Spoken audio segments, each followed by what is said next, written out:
Hi hello ನಮಸ್ತೆ, welcome to ನನಸು cooking channel. ಇವತ್ತು ಕ್ವಿಕ್ಕಾಗಿ ಹೆಸರುಬೇಳೆ ದಾಲನ್ನು ಹೇಗೆ ಮಾಡೋದಂತ ನೋಡ್ಕೊಂಬರೋಣ.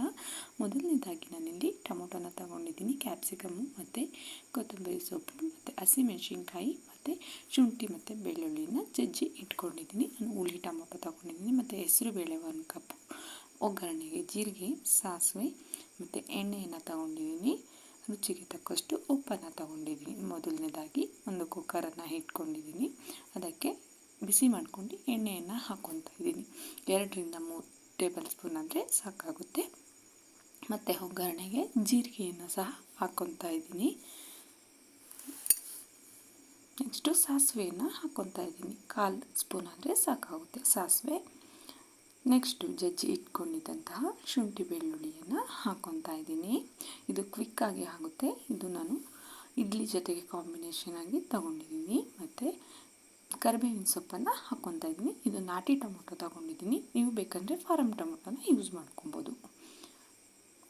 ಮೀಡಿಯಮ್ ಸೈಜು 2 ತೊಗೊಂಡಿದ್ದೀನಿ. ಮತ್ತು ಹಸಿಮೆಣಸಿನ್ಕಾಯಿ ಸ್ವಲ್ಪನೇ ಹಾಕ್ಕೊಂಡಿದ್ದೀನಿ, ಯಾಕಂದರೆ ಶುಂಠಿ ಮತ್ತು ಬೆಳ್ಳುಳ್ಳಿಯಲ್ಲೂ ಸಹ ಸ್ಪೈಸಸ್ ಇರುತ್ತೆ, ಆ ಕಾರಣಕ್ಕೆ ಸ್ವಲ್ಪನೇ ಹಾಕ್ಕೊಂಡಿದ್ದೀನಿ. ನೆಕ್ಸ್ಟು ಕ್ಯಾಪ್ಸಿಕಮ್, ಇದು ಬಂದು ಆಪ್ಷನಲ್ಲು, ಬೇಕಂದರೆ ಹಾಕ್ಕೋಬೋದು, ಇಲ್ಲಾಂದರೆ ಬೇಡ ಅಂದರೆ ಸ್ಕಿಪ್ ಮಾಡ್ಕೋಬೋದು.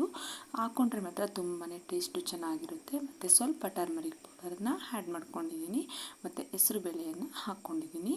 ಇದು ಕ್ವಿಕ್ ಆ್ಯಂಡ್ ಈಸಿ ಅಂತಲೇ ಹೇಳ್ಬೋದು, ಬೇಗನೆ ಆಗುತ್ತೆ. ನಾವು ರೈಸ್ ಜೊತೆಗೂ ಸಹ ತೊಗೊಬೋದು. ಹೆಸರುಬೇಳೆ ದಾಲ್ ತುಂಬಾ ಚೆನ್ನಾಗಾಗುತ್ತೆ, ಕ್ವಿಕ್ ಆ್ಯಂಡ್ ಈಸಿ ಆಗಿ ಬೇಗನೆ ಮಾರ್ನಿಂಗ್ ಬ್ರೇಕ್ಫಾಸ್ಟಿಗೆ ಮತ್ತು ಲಂಚ್ಗೆ ಎಲ್ಲದಕ್ಕೂ, ಈವ್ನಿಂಗ್ ಡಿನ್ನರ್ಗೆ ಎಲ್ಲದಕ್ಕೂ ಆಗುತ್ತೆ.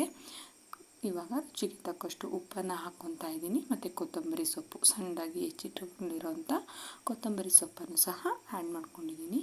ಇವಾಗ ಕುಕ್ಕರ್ ಲಿಡ್ಡನ್ನು ಕ್ಲೋಸ್ ಮಾಡಿ 1-2 ಕೂಗನ್ನು ಕೂಗಿಸ್ಕೊತೀನಿ. ನೋಡ್ತಾ ಇರ್ಬೋದು, ಕುಕ್ಕರ್ 2 ಕೂಗಿ ರೆಡಿಯಾಗಿದೆ. ಯಾವ ರೀತಿಯಾಗಿ ಕಾಣ್ತಾ ಇದೆ ಅಂತ ನೋಡ್ತಾ ಇರ್ಬೋದು. ತುಂಬಾ ಟೇಸ್ಟಿಯಾಗುತ್ತೆ ಮತ್ತು ಕ್ವಿಕ್ಕಾಗಿ ಈಸಿಯಾಗಿ ಮಾಡ್ಕೊಬೋದು. ಇಡ್ಲಿ ಜೊತೆಗಂತೂ ತುಂಬಾ ಚೆನ್ನಾಗಿರುತ್ತೆ, ಮಾಡಿಸಿದಂಥ ಕಾಂಬಿನೇಷನ್ ಅಂತಲೇ ಹೇಳ್ಬೋದು. ನೋಡ್ತಾ ಇರ್ಬೋದು, ಒಮ್ಮೆ ಟ್ರೈ ಮಾಡಿ ನೋಡಿ. ಚೆನ್ನಾಗಿ ಬಂದರೆ ಕಮೆಂಟ್ ಸೆಕ್ಷನಲ್ಲಿ ತಿಳಿಸಿ ಹೇಗೆ ಬಂದಿತ್ತು ಅಂತ. ವಿಡಿಯೋ ಇಷ್ಟ ಆದರೆ ಲೈಕ್ ಮಾಡಿ, ಶೇರ್ ಮಾಡಿ, ಕಮೆಂಟ್ ಮಾಡಿ. ನಾನಿಲ್ಲಿ ಇಡ್ಲಿ ಜೊತೆಗೆ ಸರ್ವ್ ಮಾಡಿದ್ದೀನಿ. ಇಡ್ಲಿನೂ ಅಷ್ಟೇ ತುಂಬಾ ಸಾಫ್ಟಾಗಿ ಬಂದಿತ್ತು.